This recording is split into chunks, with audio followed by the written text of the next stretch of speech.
It's Ashleigh from Sweet Dreams Bake Shop, and welcome back to my channel where I make a lot of cake and cookie decorating tutorials as well as give a lot of baking business tips. And we are back for another day of Vlogmas. Welcome to the 25 days of cupcake decorating. Today we are going to be making a beautiful and easy cupcake wreath. Unlike the last few cupcakes in this series, we are going to be doing a little bit more buttercream decor and a little less fondant, but the only fondant piece that's going on today is going to be this fondant bow. To make a fondant bow is really simple. What it really relies on, though, is making sure that you have the right fondant texture. Nothing is worse than getting to the stage of folding your bow and then having it crack on you. To avoid cracks, just put in a little bit of shortening into that fondant mixture and you will be good to go. Fold over both sides and really manipulate and play with the bow so that it looks more like fabric.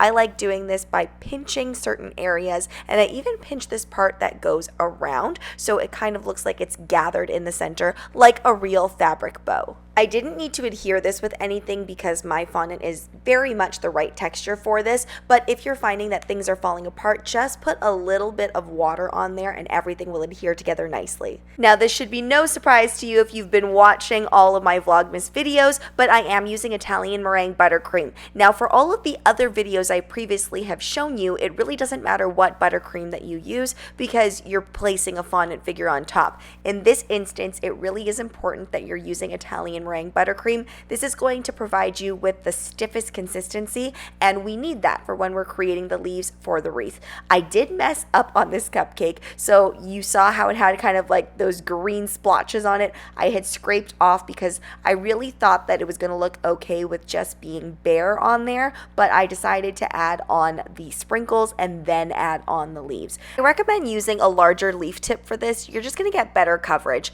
and when I'm squeezing and then notice I wiggle it back and forth and I pull just straight off. That way you create leaves with a little bit of texture. I was completely prepared to decorate this entire cupcake all on my own, but my son was begging me to join in on the video and he also wanted to decorate the cupcake, so I said, why not? And honestly, I'm so glad I did let him decorate this because I had a completely different method in mind.